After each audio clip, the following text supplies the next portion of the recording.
Hi, I'm Dennis Weese for Eagle Communications. Welcome to our town. We have a familiar face and a not quite as familiar face from Great Plains Theater this morning. Gina Dalton, Board President, good morning. Good morning. It's a wonderful day outside and you have something to announce for us. So who's sitting next to you? I do. Good morning. I have Miss Elizabeth Weese. She is our new Executive Director of Great Plains Theater, and I'm really excited to have her. Thank you. You know, the place across town was an icon, and not only in Abilene, but in the Midwest. The Great Plains Theater had been here a long time. Started at turn of the century Presbyterian church, and it got turned into a theater, and you had 20 years nonstop of professional live theater in Abilene. You just finished the 20th year. 20th year was a little exciting, Gina. 20th season was very exciting. We had lost an executive director, gained a new executive director, had a fire, but pushed on and continued our season, and I think we did it very well. I think you did too. You have a new executive director. Welcome to our town there, Mrs. Weese. Thank you. So let's talk about the future, because the future is way more fun than the past. Move on. The foundation of Great Plains has always been community. That's the thing that has tied you to Abilene and to the surrounding area. So I'll let you start, but tell us about how the theater fits into the community fabric. What do you do there that's community oriented, and why do you do it? I feel like we provide a good service to the community, for the adults, for all ages of the community. For the people that enjoy cinema, we provide a service, entertainment. For the kids, we provide a place for the kids to go and to learn and grow and be themselves. And also we provide a live entertainment source for the people that want the live entertainment. So. You know, Elizabeth, there have been a couple of places burned down in Abilene. Great Plains burned down in the middle of the year and kept right on going. And you were part of the staff there, so you can tell us a little bit about your experience at Great Plains, and then we'll pivot and talk a little bit about the future. I guess obviously the most devastating thing this summer was the theater burning down, and how we met as a staff and a board the next day and decided to continue on with our 20th season. And I don't know if people quite understand the daunting task that was. We had nothing. Everything was gone, and in a matter of 3 weeks we put up Always Patsy Cline at the high school, thanks to Dr. Guy and the school board, that they approved that we could use their facility. It was a fantastic production, well attended, and we continued with 5 more productions after that, again with going to different facilities and picking from the community things that we needed, from a place to build sets to borrowing tools because we had nothing. And going forth this year, we're regrouping and planning for the future and planning for 2015 and forward. So I read the press release. Mm-hmm. You're going to have 6 shows. Yes. Full season. Ambitious. Yes, very. You're going to have what was quoted as a vibrant youth program. Yes. Again, ambitious. Yes. And you're going to rebuild. The board has made a commitment to rebuild and put a cinema in. Those are the 3 legs of that stool that Gina had spoken to previously. So how do you do all those 3 things, Elizabeth? With a lot of support from the community. Obviously, we can't go forward without support from Abilene and the surrounding region. Our patrons that are loyal to us and have been there for the past 20 years, and the ones that are new to us that are coming, our corporate sponsors that have underwritten our shows, and it's going to take a community to go forth and to make this a vibrant place again within the community. I was speaking to a person yesterday and trying to explain a concept. And we were talking frankly about advertising revenue on Eagle Communications. our towns, including Abilene, our town's the name of the program, but that's where the program came from, our towns. Our communities, our towns are not getting any bigger. They're pretty landlocked and they're pretty population locked if you look at the trends, and I'm not arrogant enough to think that that's going to change overnight. So my question to my team was, how do you make a town bigger without any more people living in it?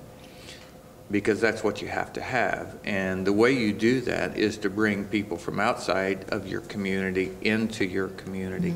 I think of last year that we were working at home and talking about you getting ready to go off for another play over, I think it was in Chapman, and the number of buses that were coming in. Speak a little bit about the people that come from out of town and why they come and how important it is that you continue that trend? Sure. I guess one memory I have of this past season was one lady that drove down from Belleville, Kansas, all alone. She was 85 years old. Came down, spent the night at the Holiday Inn Express, came to the play, and I asked her what prompted her, or why did she come, and her reply was that we have a quality place with quality production and she wouldn't want to miss it. I stood in awe of her that she would make that drive and stay. Obviously it was an economic benefit to our community that she stayed. She in a hotel, she had her meals here. With the buses, it's a little different that we've had to adjust for this year. They usually come on our Wednesday matinees, and because we had to switch and go to the schools this year, we had to do a lot of adjusting, and they were willing to work with us because of our reputation of fine productions. So one Saturday, it was over in Chapman, we had over 450 attendees to one play. We had 6 buses coming from Topeka and Wichita and Concordia. It was quite the feat organizing them all to come in and leave, but it was great. It was absolutely great. And again, that is an economic thing that we see within our community that we might not always think of, what those people bring to us as far as economic monies that come into our community.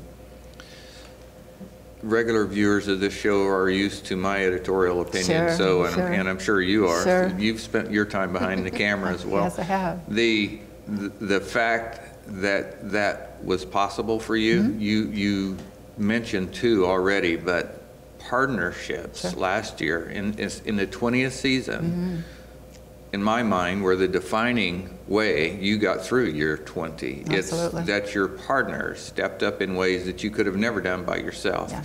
So you've mentioned the Abilene High School, that's Dr. Guy, superintendent there. You mentioned Chapman High School, that's Lacey Sell. And driving Miss Daisy on the stage of Eisenhower Presidential Library and Museum, what an event, historic place, a historic play, and you know, the efforts of Carl Weisenbach to secure the opportunity for you to come in and do that, that was not a small thing. Go ahead. I'd like to not leave out also Tim Holm from Holm Automotive that gave us the space to do our rehearsals. The actors had nowhere to really rehearse because they had to pull the plays into the facilities that they were going to the day before. So they had a place up at his facility to rehearse the shows, which was great. We couldn't have done it without everybody that offered us the spaces to do what we do. Okay, that well said. And used an empty vacant space to do that. Yes. You know, a place again that might have not had a good news connotation to it. The old Green Ford building became a home for your rehearsal. So that's just people working together, right? As we move to the future, tell us what you're going to do this year and what do you need to do it from the people watching? Well, the board has made a decision to go ahead and build on our location where we were before. It's property that we own, it's there. We want to keep it in the downtown area. We've started working on our building plan. We have an architect working on that already.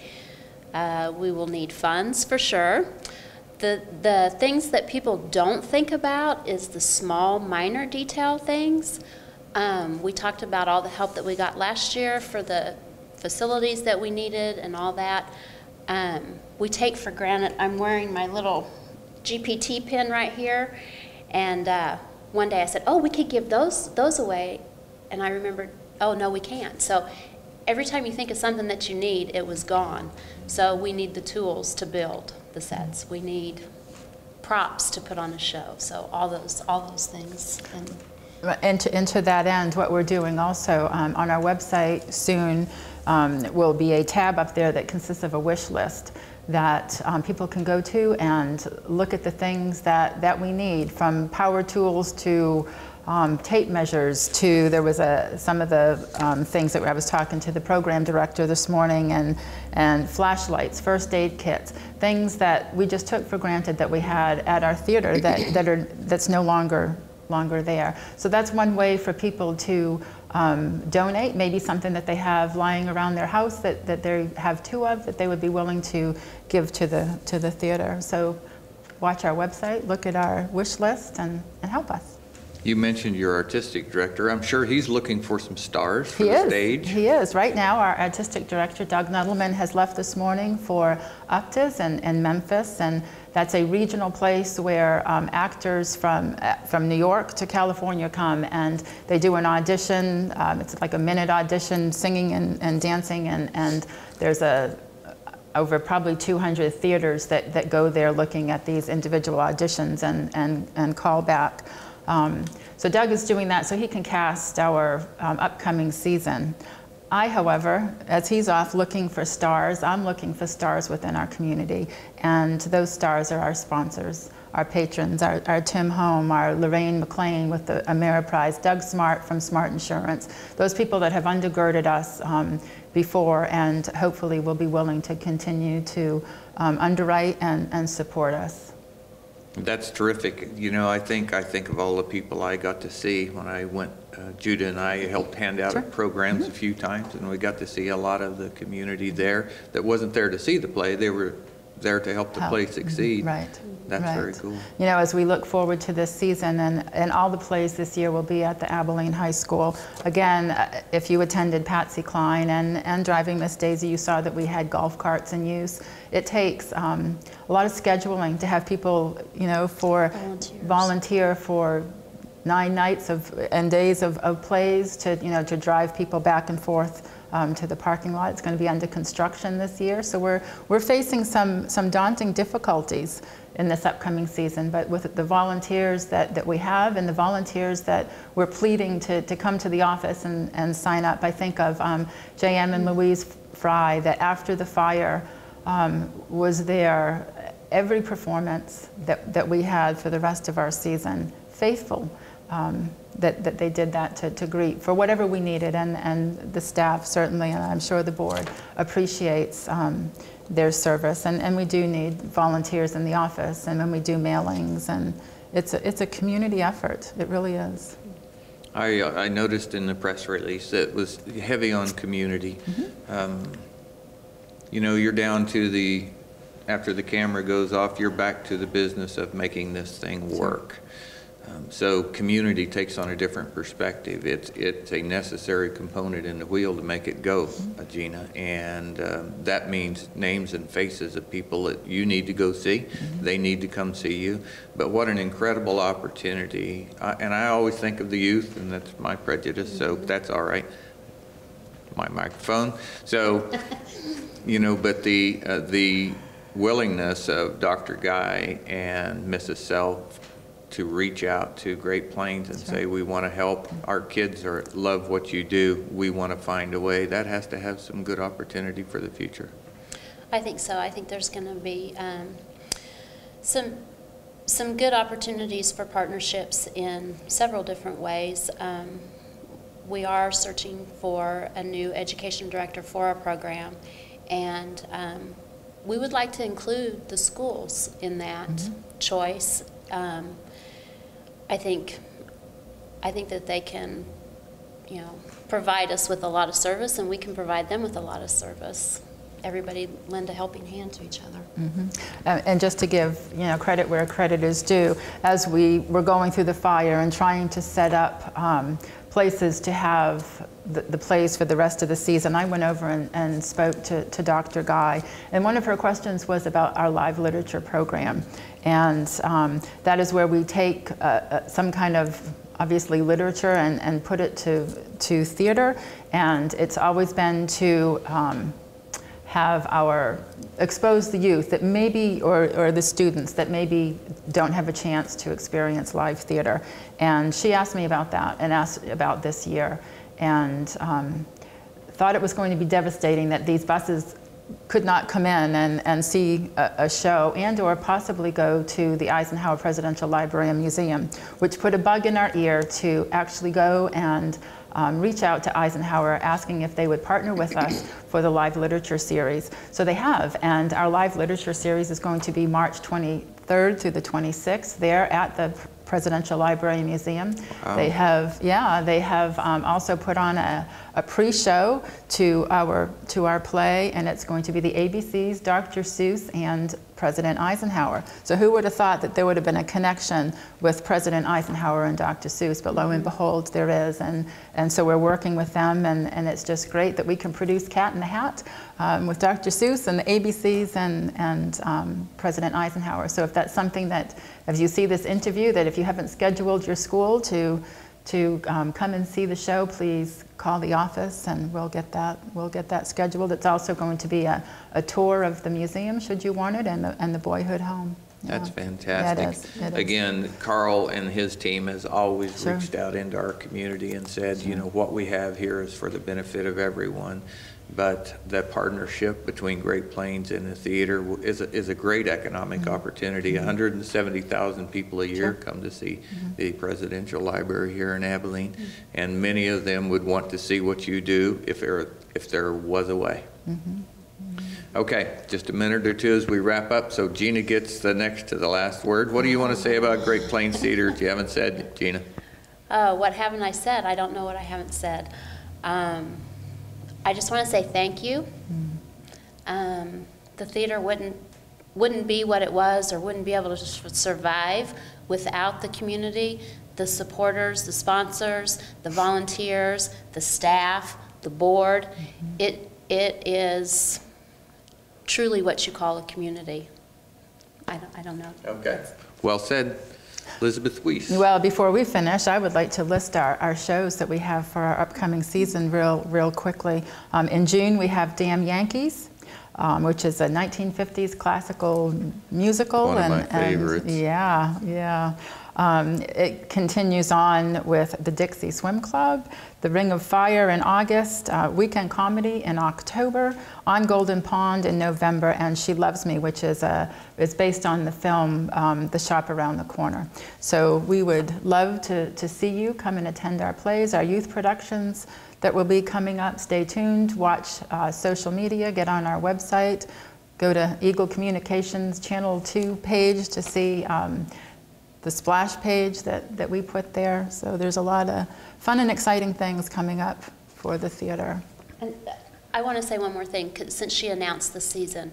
The best way to support the theater is to come see the shows. It takes the attendance to make this thing run. That's what makes the theater work. Is we go to a lot of work and effort to put the shows together, and it's nice to have a big crowd.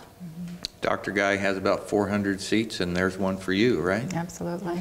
Okay, ladies, thanks for coming in today. Thanks for continuing your work with Great Plains Theater. Welcome to the chair over there. We'll have you back, I'm certain, to talk about things like Great Plains Theater in the future. Thank you, Brian, for your camera work.